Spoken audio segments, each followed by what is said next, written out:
Fala, irmãos, como vocês estão? Eita, foi mal aí. Espero que estejam bem. Vamos a mais um vídeo. Hoje falarei sobre 1 Tessalonicenses 4 e 5. Eu estava observando aqui, são epístolas maravilhosas de Paulo, no qual eu vou trazer a 2 Tessalonicenses depois, porque são 2 capítulos só, não, 3 capítulos, e assim, são magníficos, né? Porque são capítulos proféticos também, no qual o Espírito Santo, enfim, e Deus mesmo, Jesus deu revelações a Paulo, através de sonhos também, né? Enfim, em que ele fala muitas coisas sobre o fim dos tempos para nós. Sinais, profecias, né? Sobre a apostasia, sobre o anticristo que vai se assentar no terceiro templo, né? Que será construído. Já está tudo pronto para ser construído o terceiro templo, enfim. Então, é isso. Eu vou começar aqui, 1 Tessalonicenses 4, e pretendo trazer mais vídeos sobre isso. Então vamos lá, irmãos. Primeiramente, exortações à santificação. Finalmente, irmãos, vos rogamos e exortamos no Senhor Jesus que, assim como recebestes de nós, de que maneira convém andar e agradar a Deus, assim andai, para que possais progredir cada vez mais. Porque vós bem sabeis que mandamentos vos temos dado pelo Senhor Jesus, porque esta é a vontade de Deus, a vossa santificação. Esta é a vontade dele. E que vos abstenhais da fornicação, que é o quê? O sexo fora do casamento, ou um sexo impuro dentro do casamento, focado apenas no prazer da carne, feito de qualquer jeito, fazendo coisas que não convêm. Então, é isso. Assuntos verdadeiros, sérios, e que 95, 90 e poucos por cento das igrejas não falam sobre isso. Infelizmente, né? É o evangelho distorcido do fim dos tempos. Que cada um de vós saiba possuir o seu vaso, nosso corpo, em santificação e honra, não na paixão da concupiscência, como os gentios que não conhecem a Deus. Ninguém oprima ou engane a seu irmão, em negócio algum, porque o Senhor é vingador de todas essas coisas, como também antes vô-lo dizemos e testificamos. Porque não nos chamou Deus para a imundícia, mas para a santificação. Portanto, quem despreza isto não despreza o homem, mas sim a Deus, que nos deu também o seu Espírito Santo. Ou seja, se você despreza a sã doutrina que eu estou te falando, você não está desprezando a mim. Porque eu também não venho aqui falar aquilo que eu quero, mas sim pregar o Evangelho. Então, se você despreza aquilo que eu falo, você está desprezando a Deus, porque a minha mensagem é o Evangelho. Então, quanto porém ao amor fraternal, não necessitais de que vos escreva, visto que vós mesmos estáis instruídos por Deus que vos ameis uns aos outros. Porque também já assim o fazeis para com todos os irmãos que estão por toda a Macedônia. Exortamo-vos, porém, a que ainda nisto aumenteis cada vez mais. Ou seja, aqui tem um contexto, né, da carta aos Tessalonicenses, mas o que importa é o seguinte, que aumenteis em amor cada vez mais. E procureis viver quietos e tratar dos vossos próprios negócios, e trabalhar com vossas próprias mãos, como já vô-lo temos mandado, para que andeis honestamente para com os que estão de fora e não necessiteis de coisa alguma. Então eles estavam falando aqui para as pessoas trabalharem com as próprias mãos e não enganarem os outros, querendo fazer dinheiro com o evangelho, por exemplo, fazer um monte de dinheiro, enriquecer com o evangelho e pagar o serviço dos outros. Ele está falando aqui, não, vocês trabalhem com as suas próprias mãos. Não que não possa ter alguém que prega, mas eu creio o seguinte, que aquele que prega e que segue Jesus Cristo, que deve ter uma vida santa, não deve ter nenhum luxo, roupa cara, carro caro, porque senão não faz sentido você tirar o dinheiro do pobre para enriquecer. A pessoa que faz isso já recebe a sua recompensa na terra, mas está perdendo a recompensa do céu. É isso que eu tenho certeza, na verdade. Então, aquele que recebe do Evangelho tem que ter assim, total temor de Deus e responsabilidade, né? Enfim, não quero, porém, irmãos, que sejais ignorantes acerca dos que já dormem, para que não vos entristeçais como os demais, que não têm esperança. Então aqui é uma doutrina que é baseado nos Salmos, no livro de Jó, na qual no livro de Jó fala que as pessoas que morrem, elas não estão ainda no céu ou no inferno, elas estão dormindo. E em Apocalipse é falado, né, e aqui também, que nós seremos ressuscitados, os mortos serão ressuscitados e serão arrebatados juntamente com os que estiverem vivos. E aí sim vai ter a condenação. E também tem uma outra interpretação, que as pessoas ainda não estão no céu, mas que aqueles que morreram sem Jesus estão no Hades agora, e é por isso que é falado em Apocalipse, depois do julgamento, que o inferno, que é o Hades, né, e a morte, que é o Sheol, e o mar deram seus mortos, que vão ser lançados no lago de fogo. E aí sim, o espírito deles vai ser extinguido. Deus não vai torturar eles para sempre, não vai ficar dando tormento eterno para eles. Isso é uma doutrina errônea. Eles pagarão conforme as suas obras, como a Bíblia diz, mas depois sua alma será extinguida. Então é só vocês raciocinarem que faz sentido, né? Existe também uma doutrina errônea da imortalidade da alma, que Deus criou o seu espírito e ele é eterno e ele não, portanto, Deus não poderia extinguir uma alma. O Criador, ele pode todas as coisas. Ele é eterno, mas se ele permitir, nós teremos uma vida eterna com ele. Mas isso não significa que ele é obrigado a manter a alma de todo mundo para sempre. Se ele, imagine que Deus, se ele quiser extinguir a alma dos ímpios, que ele não vai conseguir, isso é uma doutrina de maluco, da imortalidade, como se Deus não pudesse. Agora vamos falar que Deus é injusto porque condenou os pecadores. Enfim, somos nós que temos que nos adaptar às leis de Deus, entender que Ele é santo. E não Ele que tem que se adaptar à nossa concepção falha e humana de justiça. Corrompida, já como estamos na última geração, completamente corrompida já o nosso entendimento, e ainda querer nós julgarmos a Deus, o vaso a criticar o olheiro. Enfim, então essas são algumas concepções e que eu não bato o martelo, mas que eu creio veementemente sobre o sono dos justos, que não tem ninguém no céu ainda, nenhum homem, né? Talvez apenas Elias e Enoque que foram arrebatados, né? Que existe uma teoria que diz que eles vão vir como as duas testemunhas do Apocalipse. Aí eu também não tenho certeza. Mas o que importa é o seguinte, eu vou finalizar com vocês. Porque se cremos que Jesus morreu e ressuscitou, assim também aos que em Jesus dormem, Deus os tornará a trazer com ele. Então, claramente, ninguém aqui está no céu ainda. Dizemos-vos, pois isto, que pela palavra do Senhor, que nós, os que ficarmos vivos para a vinda do Senhor, não precederemos os que dormem. Porque o mesmo Senhor descerá do céu com alarido, com voz de arcanjo e com a trombeta de Deus. E os que morreram em Cristo ressuscitarão primeiro.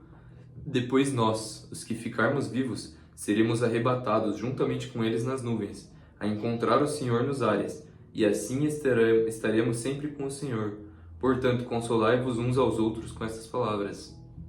Ou seja, ele está dizendo que não tenham medo da morte como aqueles que não conhecem a Cristo.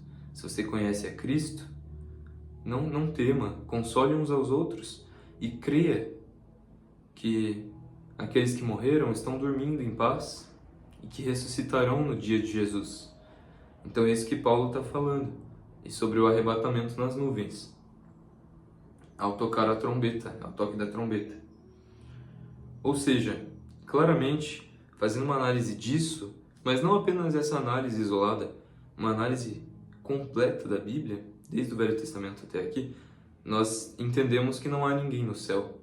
Então, se houve pessoas com testemunhos de serem arrebatadas em espírito e ir para o céu, e ver pessoas lá, é simplesmente um arrebatamento de espírito, uma visão que Deus deu a essa pessoa para testemunhar do céu, para dar esperança para essa pessoa, ajudar ela a se santificar. Isso na sua incrível misericórdia. Mas isso não significa que tenha ninguém no céu, porque o que nós temos que levar como base principal? A Bíblia. E a Bíblia não fala que tem ninguém no céu. Ela fala que nós iremos após o fim dessa terra. Então é muito mais fácil, né? Como a Igreja Católica falsamente ensinou ao longo de milênios, e cometeu esses estragos, né? É muito mais fácil você falar para a pessoa: ah, ó, seu pai morreu aqui, mas ele está lá no céu, não se preocupe. Mas isso não é bíblico. A Bíblia diz que as pessoas estão dormindo. Enfim, eu prefiro ficar com a Bíblia do que acreditar em falsas consolações. Prefiro a verdade. E por fim, capítulo 5. Cumpre estar atentos. Mas, irmãos, acerca dos tempos e das estações, não necessitais de que se vos escreva, porque vós mesmos sabeis muito bem que o dia do Senhor virá como o ladrão da noite. Assim, quando disserem a paz e segurança, então lhe sobrevirá repentina destruição, como as dores de parto, aquela que está grávida, e de modo nenhum escaparão. Lembrando que muitos políticos que são colocados pela agenda, pelo sistema, que são, enfim, da maçonaria, que servem à nova ordem mundial e que, infelizmente, muitas pessoas idolatram eles, presidente da Argentina, presidente da França, presidente de Israel, todos eles fazem parte dessas seitas. Isso não é conspiração. Eles fazem os símbolos lá, os sinais deles. É nojento e é claro. Infelizmente, é certeza. Tá? Eu não estou falando aqui achismos ou conspirações. Mas, infelizmente, não são todos que querem crer na verdade, né? Também não são todos que querem crer em Jesus Cristo e nas coisas que Ele fala. Então eu não posso obrigar ninguém, nem Deus te obriga a crer nele e a ser salvo, como que eu vou te obrigar a crer na verdade, né? Então, enfim. Mas o que acontece? Esses presidentes e muitos jornais, que são todos comprados, todos vendidos pro diabo, eles sempre falam paz e segurança, paz e segurança. Então, assim, a gente sabe que o tempo está próximo. E, mais uma coisa, irmãos, o que vocês acham que vai acontecer no dia 23 de setembro, 23, 24? Uma reunião da ONU, reunindo presidentes do mundo inteiro, poderosos. E sabe o que é o tema?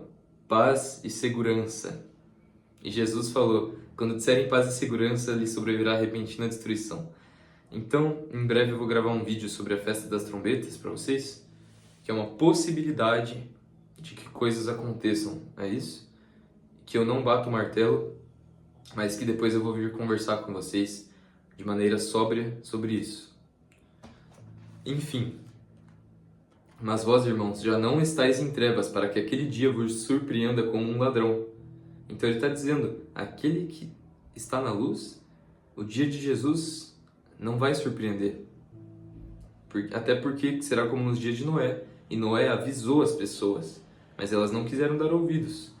Então, por mais que o dia da volta de Jesus vai vir como ladrão, Deus vai dar sonhos, visões, como já está fazendo, para avisar as pessoas. Eu tenho certeza disso. Então vamos lá. Porque todos vós, o problema é bater martelo sobre data, né? Esse é o maior problema. Mas a gente está sendo avisado por Deus. Ele não vai deixar a gente às escuras, né? Tanto é que temos os sinais aí. E os sonhos que estão sendo dados a jovens e velhos, enfim. Então vamos lá. Porque todos vós sois filhos da luz e filhos do dia. Nós não somos da noite nem das trevas. Não durmamos, pois, como os demais, mas vigiemos e sejamos sóbrios. Porque os que dormem, dormem de noite, e os que se embebedam, embebedam-se de noite. Mas nós que somos do dia, sejamos sóbrios, vestindo-nos da couraça da fé e do amor, e tendo por capacete a esperança da salvação. Porque Deus não nos destinou para a ira, mas para a aquisição da salvação por nosso Senhor Jesus Cristo. Então, se você está ouvindo isso, Deus não nos destinou para a ira, mas para a aquisição da salvação por Jesus, que morreu por nós, para que quer vigiemos, quer durmamos, vivamos juntamente com Ele. Por isso, exortai-vos uns aos outros e edificai-vos uns aos outros, como também o fazeis. Enfim, Aí tem mais algumas coisas, ele fala para respeitar os que, enfim, ensinam a palavra, os que pregam, né, de verdade, né? E sejam gratos a eles, né, os que ensinam você e tal, enfim, nós devemos ser gratos mesmo.